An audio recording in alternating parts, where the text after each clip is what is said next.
Hello जी, अस्सलाम वालेकुम। कैसे हैं आप सब लोग? अल्लाह पाक का शुक्र, मैं बिल्कुल ठीक ठाक। आप सबकी दुआओं से आप सब कैसे हैं कमेंट बॉक्स में ज़रूर बताइएगा। तो जी फ्रेंड्स, आज है मेरा यहाँ मक्का में लास्ट डे।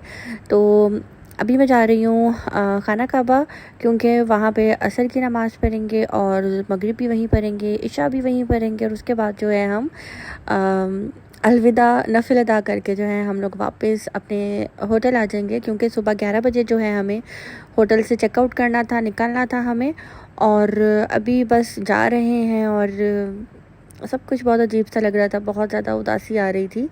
अजीब मतलब ये कि दिल उदास हो रहा था, ये वाला अजीब लग रहा था और दूसरे वाला अजीब नहीं। ये गेट नंबर 79, ये इतना याद आएगा, इतना याद आएगा, क्योंकि नीचे हरम के सहन में जाने के लिए हमें गेट नंबर 79 से ही एंटर होना होता है। और जेंट्स ने अगर एहराम पहना है तो ही वो जा सकते हैं, अदरवाइज़ अगर उन्होंने शलवार कमीज़ या ट्राउज़र शर्ट या पैंट शर्ट पहनी है तो वो नीचे सहन में नहीं जाएंगे।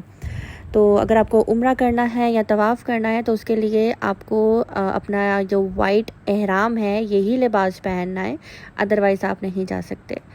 तो बस अभी हम यहाँ पे आ गए हैं और असर की नमाज़ हो गई थी और उसके बाद यहाँ पे मगरिब की नमाज़ का टाइम है।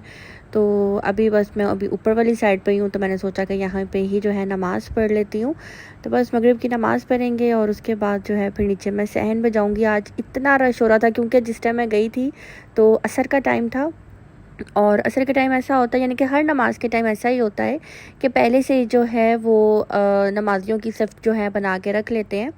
तो आप देख सकते हैं कितना ज़्यादा रश हो रहा है। और यहाँ पे मैं रो रही थी कि आज मेरा लास्ट डे है और मैं बता नहीं सकती। दुआ के लिए हाथ उठते तो कैसे नए हाथ खाली, ना वो हाथ खाली। बस यहाँ पे मगरिब की नमाज़ जो है हम लोगों ने पढ़ ली थी।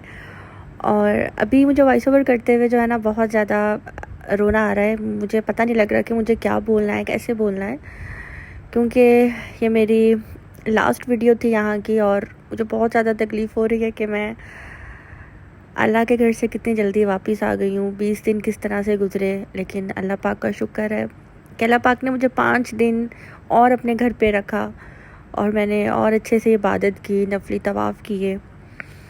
बस अभी मैं नीचे जा रही हूँ और बस बार बार यही कह रही थी कि ज़हीम, काश काश वक्त जो रुक जाए, यहीं पे वक्त रुक जाए, कुछ ऐसा हो कि हम दोनों यहाँ से जा ही ना सके। लेकिन खैर वापस जाना भी ज़रूरी होता है। माँ बाप, बहन भाई सब इंतज़ार कर रहे होते हैं और अपनी फैमिली से भरकर भी कुछ नहीं है, फैमिली का भी ख्याल रखना चाहिए। तो अल्लाह पाक का शुक्र है कि हम यहाँ पे आए, हमने इबादत की और खैर खैरियत से जो है अब हम लोग अपने घर वापस जाएंगे। और यहाँ से जाने की जो उदासी है वो साथ ही हमारे जाएगी, वो नहीं ख़त्म हो सकती। यहाँ पे हम बैठे हुए थे और ये माशाल्लाह बहुत ही क्यूट से बच्चे ज़हीम के साथ जो है खेल रहे थे। और हमारे साथ ऐसा ही होता था, जब भी हम लोग नफली तवाफ़ करके बैठते थे, रेस्ट करते थे, तो कोई ना कोई बच्चा जो है हम दोनों हस्बैंड वाइफ की तरफ अट्रैक्ट होता था, हमारे पास आता था और हमारे साथ खेलने लग जाता था। तो यहाँ पे दोनों मियाँ बीवी जो हैं बारी बारी इन्होंने नफ़रत अदा की है, तो उनके बच्चे जो हैं हमारी तरफ अट्रैक्ट हो रहे थे, देख रहे थे। तो उनको थोड़ी सी तसल्ली हो गई थी कि ठीक है हम लोग देख रहे हैं, केयर कर रहे हैं, लेकिन फिर भी पेरेंट्स का ध्यान अपने बच्चों की तरफ ही था। तो माशाल्लाह माशाल्लाह बहुत ही क्यूट बच्चा था और वो ज़हीम की तरफ बस देख ही जा रहा था और ज़हीम के साथ खेल रहा था। खुला है सभी के लिए बाब रहमान,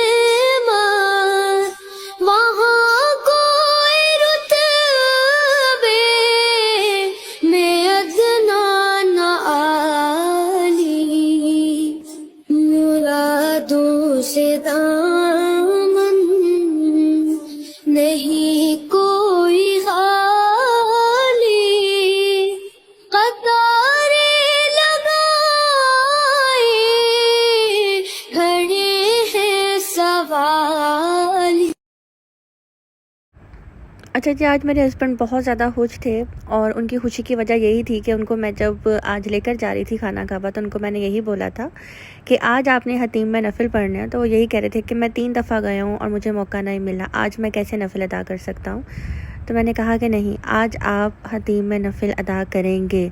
तो अल्हम्दुलिल्लाह मैं जैसे ही इशा के टाइम तवाफ़ कर रही थी, यानी कि इशा की नमाज़ के बाद, तो मैंने उनको बोला कि मैं तवाफ़ कर रही हूँ और आपका बस ये लास्ट चक्कर है, अभी आपने इसके बाद जाना है हतीम में और आपने नफ़िल अदा करने हैं। तो पता नहीं किस तरह अभी वो गए ही थे वहाँ पे, बग़ैर लाइन बने उनकी बारी आ गई, ऐसे दरवाज़े ओपन हुए और वो हतीम में चले गए और वो जाकर अंदर बहुत ज़्यादा रोए कि अल्लाह पाक जाते जाते तूने मुझे ये मौका भी दे दिया, तेरा लाख लाख शुक्र है। तो बस मेरा दिल बहुत ज़्यादा उदास था एक दिन पहले कि मेरे हस्बैंड को हतीम में मौका नहीं मिला, मुझे बहुत बुरा फ़ील हो रहा था उनके लिए। लेकिन जब उन्होंने यहाँ पे नफ़िल अदा कर लिए तो मैं बहुत ज़्यादा खुश हो गई कि हम यहाँ पे आए, हमने बारिश भी देख ली और हमने नफ़िल भी अदा कर ली हतीम में, नफली इबादत भी की, उम्रे भी माशाल्लाह 3 किए।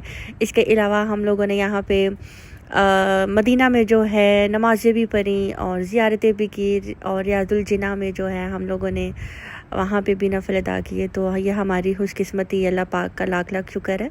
अल्लाह पाक मेरे जितने देखने वाले हैं उन सबको भी हज उम्रा नसीब करे, मेरे माँ बाप, बहन भाई सबको अल्लाह पाक जो है अपने घर में बुलाए, आमीन सुम्मा आमीन। यहाँ पे बस मेरे जाने का टाइम हो रहा है और मैं आपको बता नहीं सकती किस तरह की फ़ीलिंग्स थी, मैं बयान नहीं कर सकती। ये इतनी खूबसूरत जगह है कि यहाँ पे जो एक दफ़ा आ जाता है ना और वापस जाने पे दिल नहीं करता। और मैं जाते जाते अल्लाह पाक से यही दुआ करी थी कि या अल्लाह पाक मैं यहाँ से जा ज़रूर रही हूँ, मुझे बदल दे, मुझे इतना बदल दे, मुझे इतना बदल दे कि बस जैसा आपने हुक्म दिया है, जैसा आप चाहते हैं मुझे वैसा कर दे। या अल्लाह पाक मुझे 5 वक्त का नमाज़ी बना दे, इस तरह का नमाज़ी बना दे कि मैं अपनी जो नमाज है ना मैं कज़ा करूँ ना मैं छोड़ूँ, इस तरह का नमाज़ी बना दे। तो बस क्योंकि नमाज की तो माफ़ी ही नहीं है, और या अल्लाह पाक मुझे ऐसा बना दे कि मेरे से दोबारा गलती ना हो। मैं यहाँ से ऐसे जा रही हूँ जैसे एक छोटा बच्चा होता है। तो बस अल्लाह पाक से यही दुआ की और अल्लाह पाक जो है मुझे, हम सबको, देखने वालों को सबको अल्लाह पाक नेकी की हिदायत दे, आमीन सुम्मा आमीन। और ये नेकी की हिदायत, हम छोटे छोटे थे तो हमारी दादी हमेशा हमें दुआ दिया करती थी कि अल्लाह पाक तुम्हें नेकी की हिदायत दे। तो तब हम कहते थे क्यों हमें हिदायत नहीं है, आप हमें ऐसा क्यों बोलती हैं, नेकी की हिदायत दे, ये कैसी दुआ है। तो ये एक बहुत बड़ी दुआ है, ये अगर नोट किया जाए ना, नेकी की हिदायत, ये बहुत बड़ी दुआ है कि नेकी करने की, नमाज़ें पढ़ने की, लोगों के साथ अच्छा रवैया रखने की, नेकियां करने की हिदायत। ये छोटी दुआ नहीं है, इसमें सब कुछ आ जाता है। और जिसको नेकी की हिदायत आ जाती है ना, वो इंसान बेहतरीन इंसान है। तो बस यहाँ पे अभी मैं जा रही हूँ और अभी मेरी आवाज़ भी लड़खड़ा रही है और अल्लाह पाक से दुआ है कि अल्लाह पाक दोबारा यहाँ पे आने का मौका दे और बहुत जल्द, बहुत जल्द। एक तो जो नहीं गया होता ना उसको तो तरफ होती ही होती है, लेकिन जो यहाँ से होकर आ जाता है ना, वो जो तरफ उसके अंदर एक पैदा हो जाती है ना, उफ, वो तो बयान करने वाली तरफ है ही नहीं। तो आप यकीन करें, मैं जब यहाँ पे थी ना तो मैं कहती थी या अल्लाह पाक अगर कोई मुझे नहीं भी पसंद करता ना, उसको भी अपने घर बुला, क्या पता वो आपके घर आने के बाद इतना बदल जाए कि उसको इंसानों से मोहब्बत शुरू हो जाए। हर मुसलमान को या अल्लाह पाक अपने घर बुला, हर मुसलमान को। बाकी किसी की इबादत कबूल होती है, किसी की नहीं होती, तो या अल्लाह पाक सबको ऐसी इबादत करने वाला बना कि सब तेरे घर से खाली हाथ ना जाएं, अपनी इबादतें कबूल करवा कर जाएं। बस अभी मैं यहाँ से जा रही हूँ और जो यहाँ पे आ रहे हैं उनको देखकर मुझे जलसी हो रही थी कि ये लोग आ रहे हैं और मैं जा रही हूँ। तो बस ये खुशकिस्मती है मेरी कि मैंने अपने हस्बैंड के साथ जो है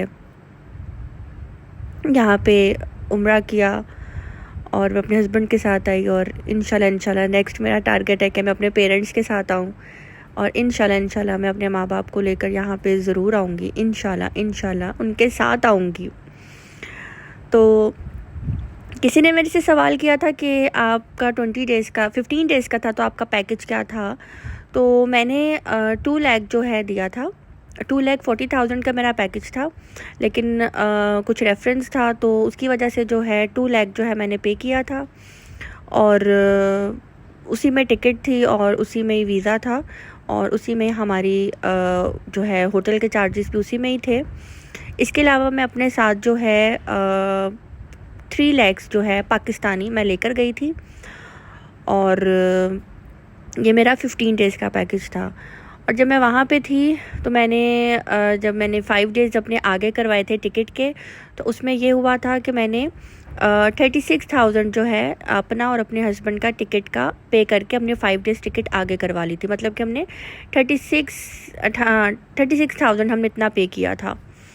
तो यानी कि टोटल हमारा आप कह लें 2,36,000 हो गया ये, और 3 lakhs हमारे पास जो हाथ में था, जिसमें आप कह लें कि 1,000 रियाल जो है ना वो तो आपका खाने पीने का निकल जाता है।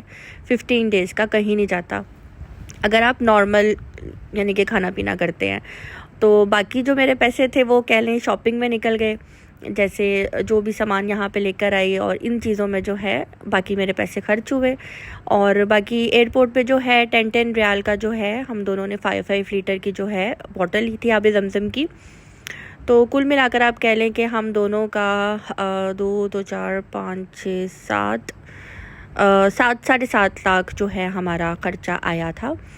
तो ये मेरे से पूछा जा रहा था बहुत ज़्यादा, इसलिए मैंने बताया है। और ये इसमें ना ही कोई ड्रामा है ना ही झूठ है, सच्चा सच्चा मैंने बताया है। क्योंकि बहुत से लोगों को टेंशन होती है कि हमने जाना है, हमारे पास कितने पैसे होने चाहिए। तो 15 डेज़ के लिए 2 लाख जो है यानी कि 2,000 रियाल बहुत ज़्यादा है 15 डेज़ के लिए। मेरे हस्बैंड और मेरा ये है कि माशाल्लाह खाना पीना तो हमने यहाँ पे इतना ज़्यादा नहीं खाया, लेकिन जब हम खाते थे तो हमारे टेबल पे 2 सालन ज़रूर होते थे। एक हम लोग जो है सालन के साथ हम नहीं खाते थे, यानी कि 2 हमारे पास मस्ट होते थे। राइस भी होते थे, इसके अलावा रोटियाँ तो आप ऐसे दे देते हैं जैसे कि अखबार होते हैं, इतनी ज़्यादा दे देते हैं। और सालन जो है वहाँ पे 10 रियाल 15 रियाल इतने का आ जाता था। तो बस अभी मैं जा रही हूँ और दिल कर रहा था सुबह जाते जाते एक दफ़ा दोबारा आ जाऊँ, लेकिन ज़ईम कह रहे थे कि सुबह बिल्कुल टाइम नहीं मिलेगा। तो अभी बस चलो अब मैं यहाँ से जा रही हूँ वापस। ये मेरी लास्ट कदम है जो कि जा रहे हैं और दिल कर रहा था वक्त रुक जाए। एक हाथ से दिल संभाले हुए था तो थी दूसरे हाथ में सब्ज जाली। और ये बस अभी मैं घर जा रही हूँ और घर जाकर भी जो है ना मैं बहुत ज़्यादा बहुत रोई। और उसके बाद मुझे मेरे हस्बैंड ने उठाया और कहा कि चलो उठो मेहंदी लगाओ, और हमने कल पाकिस्तान जाना है और तुम ऐसे पाकिस्तान नहीं जाओगी। और मेरे हस्बैंड मुझे यहाँ पे मेहंदी लगा रहे हैं। माशाल्लाह माशाल्लाह, अल्लाह पाक मेरे हस्बैंड को मेरे सर पे हमेशा सलामत रखे, मेरा बहुत ज़्यादा ख्याल रखते हैं। अल्लाह पाक नज़र बद से बचा कर रखे और अल्लाह पाक इनको सेहत वाली लंबी ज़िंदगी अता करे, इनका साया हमेशा मेरे सर पे सलामत रहे। माशाल्लाह माशाल्लाह, बहुत प्यारे लग रहे थे मुझे मेहंदी लगाते हुए, और उनको फ़ील हो गया था मैं बहुत ज़्यादा उदास हूँ। मुझे खुश करने के लिए कितनी प्यारी उन्होंने मुझे मेहंदी लगाई है। और वो मुझे यही कह रहे थे कि सुबह तुमने पाकिस्तान जाना है, अम्मी अब्बू से मिलना है, तो हाथों पे मेहंदी लगी होनी चाहिए, इतनी अच्छी जगह से जा रही हो। तो अल्लाह पाक सबको जो है इस तरह का हस्बैंड दे जैसे मेरे हस्बैंड हैं, जो अपनी बीवी का ख्याल रखें, उनकी केयर करें। तो बस ये नेक्स्ट डे 11 बजे का टाइम है, हम सब रेडी हो गए थे और अभी हम नीचे लाउंज में जाकर बैठ जाएंगे और हमारी जो बस है वो भी आ जाएगी और फिर हम लोग चले जाएंगे इंशाल्लाह खैर से जद्दा के लिए, क्योंकि हमारी फ़्लाइट जो है जद्दा टू कराची की थी। और जो सुबह 11 बजे से हम वेट कर रहे थे बस का, और बस आई है जी मगरिब के बाद। जैसे ही हमने मगरिब की नमाज़ पढ़ी और उसके बाद जो है यहाँ पे बस आ गई थी। तो अभी हम लोग जो है मक्का से जा रहे हैं जद्दा। दिल बहुत ज़्यादा उदास हो रहा था, ये बाज़ार, ये रौनक, सारी ज़िंदगी हम भूल नहीं सकते। और ये तो मोबाइल है जिसमें हर चीज़ जो है हमने कैच कर ली है, और जब दिल करेगा निकालेंगे, देखेंगे। कल मैंने आप सबको बोला था कि एक इंसान की प्लानिंग होती है और एक अल्लाह पाक की प्लानिंग होती है, और वो कुछ बात यूँ थी जो कि मैंने आप सबको कहा था कि मैं आपके साथ ज़रूर शेयर करूँगी। मैं यहाँ पे जस्ट 15 डेज़ के लिए गई थी, क्योंकि हस्बैंड की जॉब का भी था कि उन्होंने जॉब पे भी जाना है और इतने दिन का ही जो है ऑफ़ मिला था। तो हमारा जो वेट यानी कि जो हमारे लगेज का जो वेट था वो हमें 22 मुझे अलाउ था और 22 हस्बैंड को था, और बाकी जो 10 हैंड कैरी होता है वो था। जब हमने यहाँ पे शॉपिंग की तो हमारा जो सामान है वो बहुत ज़्यादा हो गया, और जब आगे हमें समझ नहीं आ रही थी कि अब हम लोग क्या करें, हमारा सामान तो बहुत ज़्यादा हो गया है। लेकिन फिर अल्लाह पाक की जो प्लानिंग थी, हमने यहाँ पे रुकना था, और जब मैंने टिकट्स आगे करवाई और उसमें ये हुआ कि हमें 46 यानी कि 46 केजी मुझे अलाउ हो गया और 46 केजी मेरे हस्बैंड को अलाउ हो गया। तो और जो हमारा सामान था वो अच्छा खासा हो गया था, मतलब पूरा एक बैग जो है 28 केजी का हमारा एक्स्ट्रा जो है रेडी हुआ था। तो 3 बैग यानी कि एक बैग तो मैंने यहाँ से आकर ख़रीदा था, मक्का से मैंने लिया था, और इस तरह से 3 बैग जो हैं हमारे रेडी हुए थे। और अगर 5 डे मेरी टिकट आगे ना होती तो मेरे लिए वो सामान पाकिस्तान लाना बहुत मुश्किल हो जाना था। आ तो जाना था, मुझे अलग से उसके चार्जेस पे करने पड़ने थे, लेकिन अल्लाह पाक की प्लानिंग जो होती है ना सबसे बेस्ट होती है, और हमें पता ही नहीं होता। शॉपिंग भी मैंने पहले कर ली, बैग भी मैंने पहले ले लिया, लेकिन मुझे आइडिया नहीं था कि मेरा सामान बहुत ज़्यादा हो जाएगा। एक्स्ट्रा सामान हमारा 28 केजी हो रहा था, और न्यू टिकट करवाने के बाद हमें 46 यानी कि 46 केजी मुझे अलाउ हो गया और 46 केजी मेरे हस्बैंड को अलाउ हो गया। तो फिर इस तरह जो है ना ईज़िली हम अपना जो सामान है वो जद्दा से पाकिस्तान ईज़िली ला सके। तो बताने का मकसद ये है कि हम लोग इतना परेशान हो रहे होते हैं अपनी ज़िंदगी में, और छोटी छोटी बात को लेकर परेशान हो रहे होते हैं, ये कैसे होगा, पता नहीं वो काम हमारा कैसे होगा। लेकिन जो अल्लाह पाक ने हमारे लिए सोचा होता है वो सबसे बेस्ट होता है, और हमें इस चीज़ का आइडिया ही नहीं होता। वक्त गुजरने के बाद हम कहते हैं कि अल्लाह पाक का लाख लाख शुक्र है, वैसा नहीं हुआ, ऐसा हो गया। तो अपनी लाइफ को जो है इतना आसान बना लें कि परेशानियों को जो है ना लेना छोड़ दें, और हर बात में, हर परेशानी में ये कहा करें कि अल्लाह पाक की मर्ज़ी, अल्लाह पाक तेरे हवाले, हमारे काम में आसानी पैदा कर। तो बस यहाँ पे भी हम लोग जो हैं जद्दा आ चुके हैं, और बाकी का जो व्लॉग है इंशाल्लाह मैं आपके साथ कल शेयर करूँगी। मेरा जो यहाँ का ट्रिप था यानी कि जो मेरा सफ़र था जद्दा से पाकिस्तान का, वो कैसा रहा। अब मुझे दीजिए इजाज़त। लाइक करना, सब्सक्राइब करना बिल्कुल भी मत भूलिएगा, और सब्सक्राइब करना तो आप लोग शायद भूल ही जाते हैं। तो अब दीजिए इजाज़त, अल्लाह हाफ़िज़।